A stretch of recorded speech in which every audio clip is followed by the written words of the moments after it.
নমস্কার বন্ধুরা, আমি মিতা কিচেনে আপনাদের সবাইকে স্বাগত। আজকে আমি এক চিংড়ি মাছ আর পটলের নিউ রেসিপি নিয়ে তোমাদের সাথে শেয়ার করতে চলে এসেছি। পটলের তো অনেক ধরনের আইটেম করে আপনার বাড়িতে নিশ্চয়ই খেয়েছেন, কিন্তু এই আইটেমটি একবার ট্রাই করে দেখবেন। আমার তো প্রথমবার ট্রাই করে এত সুন্দর লেগেছে যে এক থালা ভাত নিমিষেই শেষ হয়ে যাবে। এইভাবে ট্রাই করলে বাড়িতে অবশ্যই একবার ট্রাই করবেন। আর ট্রাই করে যদি ভালো লেগে থাকে সাবস্ক্রাইব আর লাইক করতে একদম ভুলবেন না। আর এই রেসিপিটির নাম আমি দিয়েছি চিংড়ি মাছ বাটা দিয়ে পটল সুন্দরী। অবশ্যই কমেন্ট বক্সে কমেন্ট করে জানাবেন এই পটল সুন্দরী খেয়ে আপনাদের কেমন লেগেছে। রেসিপিটি তৈরি করার জন্য আমি এখানে কিছু পটল নিয়ে নিয়েছি। এরপর পটলটাকে ভালো করে কেটে নেব। এইভাবে দু সাইড কেটে নিয়ে ওপরের ছালটাকে এইভাবে হালকা আঁশের মতন ছাড়িয়ে নিতে হবে। দেখুন আমি কিভাবে ছাড়িয়ে নিয়েছি। রেসিপিটার নাম আমি যখন দিয়েছি পটল সুন্দরী, তখন তো এই পটলটাকে দেখতে একটু বেশি সুন্দর লাগতে হবে, তাই জন্য আমি এখানে পটলের গায়ে কিছু ডিজাইন করে নিচ্ছি। দেখুন এটা কিন্তু বেশি কঠিন কাজ নয়, দেখেই বুঝে নেবেন যে কিভাবে কাটছি। এইভাবে একটু কেটে নিতে পারলেই পটলগুলো এত সুন্দর লাগে। দু সাইড একইভাবে আমি কেটে নিয়েছি। দেখে নিশ্চয়ই আপনারা বুঝতে পারছেন আমি পটলগুলো কিভাবে কেটে নিয়েছি। সমস্ত পটলগুলোই আমি একইভাবে কেটে নিলাম। একটা পেস্ট তৈরি করে নেব। এই পেস্টটা আমি পরে রান্নাতে ব্যবহার করব। কিছু নারকেল কুচো নিয়েছি আর নিয়েছি 1 চামচ পোস্ত। একটা সুন্দর পেস্ট তৈরি করে নিলাম। আর নিয়েছি কিছু চিংড়ি মাছ। চিংড়ি মাছের ওপরের খোসাটাকে ছাড়িয়ে ধুয়ে পরিষ্কার করে নিতে হবে। তারপর এইভাবে হালকা থেতো করে নেব। এটাও আমি পরে ব্যবহার করব।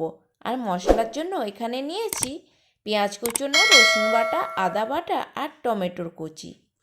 যে পটলটা আমি কেটে রেখেছিলাম তার মধ্যে এবার নুন আর হলুদ মাখিয়ে পটলটাকে ভেজে নিতে হবে।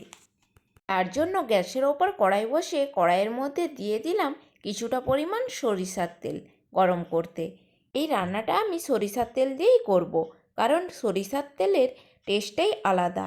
এরপর পটলগুলো কড়াইয়ের মধ্যে দিয়ে কিছুটা নাড়াচাড়া করে একটা ঢাকনা চাপা দিয়ে দিলাম। 2 থেকে 3 মিনিট অন্তর এইভাবে ঢাকনা খুলে নাড়াচাড়া করে পটলগুলোকে হালকা লাল করে এইভাবে ভেজে নিতে হবে। পটলগুলো ভাজা হয়ে গেলে তুলে রেখে দিলাম।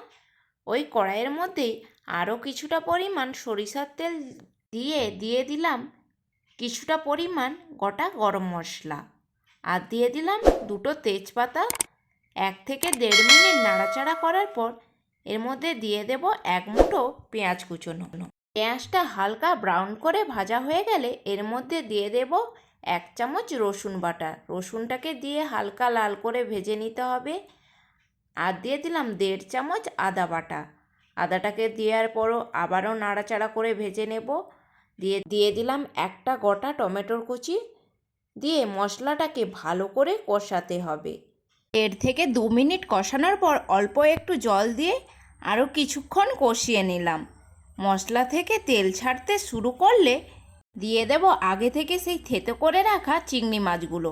চিংড়ি মাছগুলো দেওয়ার পর 2 থেকে 3 মিনিট ভালো করে মশলার সাথে কষিয়ে নিতে হবে। মশলার সাথে কিছুক্ষণ কষানো হলে চিংড়ি মাছগুলো হালকা ভাজাও হয়ে যাবে, আবার কষানোও হয়ে যাবে। মশলার সাথে চিংড়ি মাছগুলো ভালো করে কষানো হয়ে গেলে দিয়ে দিলাম 1/2 চামচ জিরে গুঁড়ো। দিয়ে আবারও নাড়াচাড়া করে নিতে হবে। এরপর দিয়ে দিলাম নারকেল আর পোস্তর সেই পেস্টটা দিয়ে মশলার সাথে 2 থেকে 3 মিনিট ভালো করে কষিয়ে নেব। দিয়ে দিলাম পরিমাণ মতন হলুদ, দিয়ে মিক্সড করে নিলাম। আর দিয়ে দিলাম অল্প একটু জল দেওয়ার পর আরও 2-3 মিনিট কষিয়ে নিতে হবে। যতক্ষণ না মশলা থেকে তেল ছাড়ছে ততক্ষণ কষিয়ে নেব। মশলা থেকে তেল ছাড়তে শুরু করলে আগে থেকে ভেজে রাখা সেই পটলগুলো এই মশলার মধ্যে দিয়ে দিতে হবে। মশলার সাথে পটলগুলো হাতা দিয়ে ভালো করে মিক্সড করে নিলাম। মিক্সড করা হয়ে গেলে আরও একটু পরিমাণ অল্প জল দিয়ে দিতে হবে। আর দিয়ে দিলাম পরিমাণ মতো লবণ। তা দিয়ে নাড়াচাড়া করে একটা ঢাকনা চাপা দিয়ে সেদ্ধ হওয়ার জন্য 5 মিনিট মতো রেখে দেব। বেশি রাখার প্রয়োজন নেই। এইভাবে মশলা কষে তেল বেরিয়ে এলে বুঝতে হবে আপনার রান্নাটা একদম কমপ্লিট। তো একদম রেডি হয়ে গেল চিংড়ি বাটা দিয়ে পটল সুন্দরী। বাড়িতে কোনো অতিথি এলে এইভাবে সার্ভ করে দেখবেন, আপনার কাছে অবশ্যই রেসিপি জানতে চাইবেই তারা। না ট্রাই করলে কখনো এর স্বাদ বুঝতেই পারবেন না। অবশ্যই একবার বাড়িতে ট্রাই করে দেখুন। আর ভালো লাগলে লাইক কমেন্ট শেয়ার করতে একদম ভুলবেন না। আজকের মতো এখানেই শেষ করলাম।